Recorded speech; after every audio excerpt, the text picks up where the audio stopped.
ధర్మస్థలిలో ఇప్పుడు కొత్తగా కథనం అయితే ట్విస్ట్ తీసుకుందండి. అదేంటంటే ఇప్పుడు వరకు జరిగిందంతా అబద్ధం. ఇప్పుడు సిట్ అధికారులు కొత్త విషయం అయితే వెలుగులోకి తీసుకొచ్చారు. అదేమిటంటే ఆ పురపాలికుడు ఎవరైతే ఉన్నాడో అప్రూవల్ గా మారినాడు, అతను మళ్ళీ ఇంకోసారి అప్రూవల్ గా మారి అబ్బబ్బే నా చేత ఎవరో బలవంతంగా ఇది చెప్పించారు, కానీ అక్కడ ఏమీ లేదు, నన్ను ఇబ్బంది పెట్టి తమిళనాడు నుంచి తీసుకొచ్చారు అనేసి అతను అప్రూవల్ గా మారి ఒక నివేదిక అయితే ఇచ్చాడు అనేసి సిట్ అధికారులు ఇదంతా కూడా తుష్ అని అనిపించారండి. అలాగే ఇది హిందూ హైందవ సంబంధించిన ధర్మస్థలిలో ఒక గొడవలు రేపడానికి, ఒక లోయర్ క్యాస్ట్ కి అప్పర్ క్యాస్ట్ కి మధ్య విధ్వంసం సృష్టించడానికి అయితే చేస్తున్నారు అంటూ ఇప్పుడు రాజకీయ రంగు పులుపుని దీన్ని అయితే మొత్తం మటాష్ చేశారండి. ఇదైతే కరెక్ట్ కాదండి.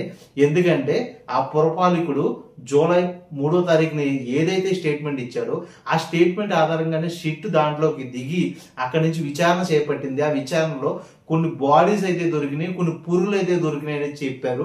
ఇదంతకన్నా ముఖ్యంగా చాలా మంది మీడియా, తెలుగు తమిళ మొత్తం ఇంటర్నేషనల్ మీడియా కూడా ఆ ఊరికి వెళ్ళి విచారణ చేస్తే అక్కడ ఉన్న సమాచారం సేకరిస్తే అందులో పొస్టుగుండగా మనకు దొరికిన విషయం ఏంటంటే ఒక 13 ఏళ్ల బాలిక స్కూల్ నుంచి ఇంటికి వస్తున్న సమయంలో అత్యాచారానికి గురై చనిపోయింది.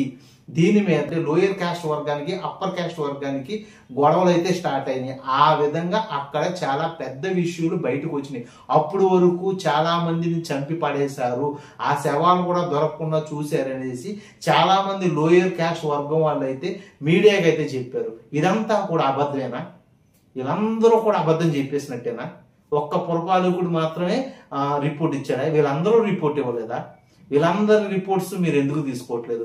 ఇలాగే ఇప్పుడు ఈ విషయాన్ని ఎలా మార్చారంటే వీరేందర్ హెగ్డే, ఈయన ధర్మస్థలం యొక్క ప్రధానకర్తగా ఉన్నారండి. ఈయన ఏం చెప్తున్నారంటే 2 దశాబ్దాల నుండి మేము ఈ ధర్మస్థలంలో ప్రధాన కార్యకర్తగా ఉన్నాము, దానివల్ల ఏంటంటే ఈ ఆస్తులన్నీ మేము కాపాడడానికి ఇప్పుడున్న గవర్నమెంట్ ఒప్పుకోవట్లేదు, అందుకనే దీన్ని రాజకీయ రంగు పొలవడానికి ఇలాంటి కేసులు అడ్డం పెట్టింది అనేసి చెబుతున్నారండి.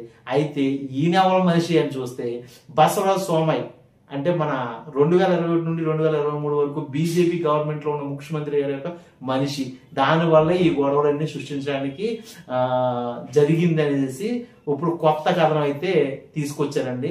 ఇదైతే సమంజసంగా లేదు, కానీ చచ్చిన వాళ్ళకి అయితే న్యాయం జరగాలి కదండి. దాని గురించి పోరాడాలని మీడియా నేను అభ్యర్థిస్తున్నానండి.